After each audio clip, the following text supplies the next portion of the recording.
is April. I'm here today to tell you about my top futuristic books. This was actually a concept that was started by the Top 5 Wednesday YouTubers, but because I can't do anything in the right order at the right time, I'm doing it for you today. And you're gonna like it. See, the thing is, I started seeing these top 5s and it really got me starting to think about what futuristic books I would pick if I were to do this video. And upon thinking about that, I needed to do it, even though it's a week late. So I'll just get started. It comes as no surprise that one of my top 5 picks for futuristic books is Marissa Meyer's Lunar Chronicles series. The thing about the Lunar Chronicles series is it's set in a future. We're not exactly sure how far in the future, but it comes at a time where we have already colonized the moon and they've started to create their own culture and their own group of people, and that kind of puts them at odds with the people who are still on Earth. Now, the whole series is based off of fairy tales that have a sci-fi twist to them. So this first book, Cinder, is actually a retelling of Cinderella with a cyborg. And then it goes on and you get Little Red Riding Hood and Rapunzel, and then hopefully the last book, it sounds like it's going to be Snow White, which will be cool, and I can't wait until it comes out. My next book you've heard me talk about before is Ready Player One. Ready Player One is by Ernest Cline, and it follows the character Wade Watts as he goes through the Oasis trying to solve clues and puzzles to gain the fortune of the creator of the Oasis system. And like I said before, the 80s references are amazing, but the thing about this book is it's actually set in 2044, which isn't that far from now. So we could be around when this book takes place, but hopefully it's not such a dystopic reality, because in Wade Watts' world, resources have become very scarce. So there's this huge class separation. There's people who have almost nothing, and then there's these people who have so much and they are so greedy and they just want everything, and corporations have just taken over. My next book is Turnabout by Margaret Peterson Haddix. This one I actually read when I was probably in middle school, and it's kind of takes place in the year 2000. At least the beginning of Mellie's and Annie Beth's story takes place there. At that point, they've come to the end of their lives. They're old. They've lived a whole lifetime.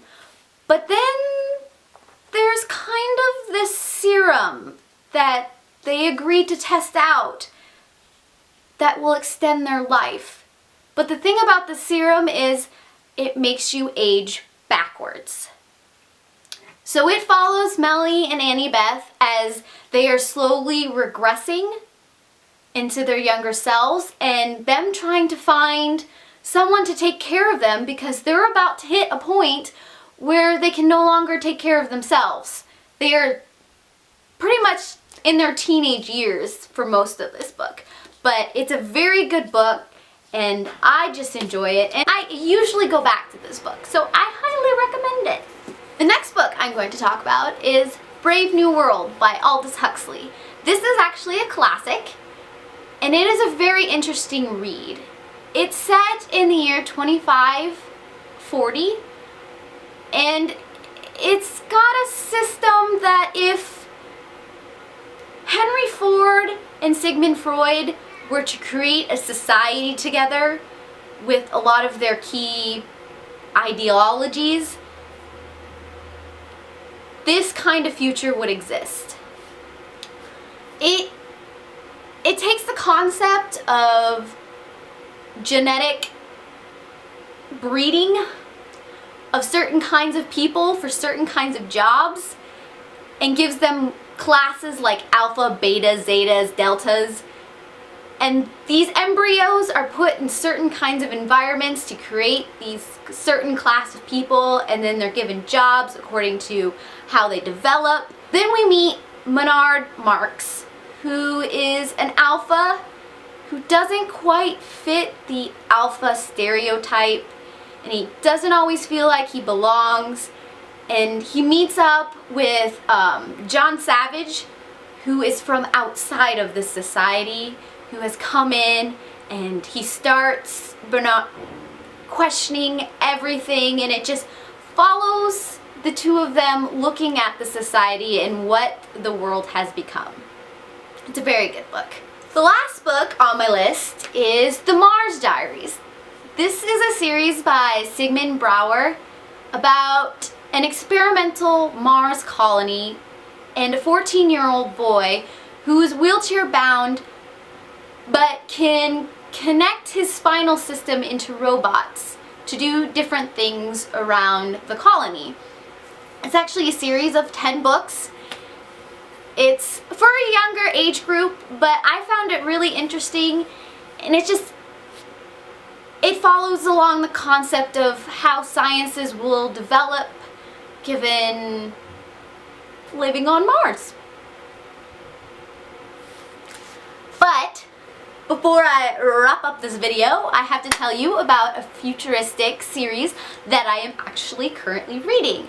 And that is the Silo series by Hugh Howey. And it is, okay, to be fair, I am only about a fourth of the way through the first book, which is called Wool. The concept of this book is we've completely destroyed the planet. Everything, there's radiation, there's all kinds of rays going on. Nothing is livable on the planet's surface. So humankind has developed these silos that they live in. They can be up to like 200 different levels, all of which do different things. You know, you have the garden level, the mechanic level, the nursery level. And just how human life has survived after we've pretty much destroyed the surface of the earth.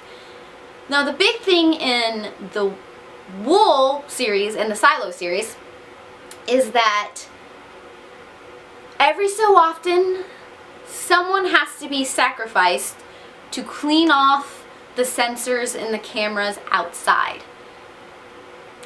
And this can be by volunteers or by someone who's committed some kind of crime, and their punishment is to go outside and to clean off these sensors. It's just something that really makes you think about how society would react to each other confined in a space, and their very survival depends on the mechanics continuing as they always do. And I'm really excited to read it and to finish it and to go through it. So those are my top futuristic books. If you can think of any other futuristic books that you think I should have mentioned, tell me down below, and heart your beautiful faces. Bye! I will start at the beginning, and this feels really bad. Hi guys.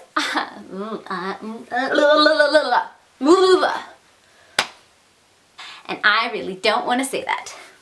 Meyer's Lunar...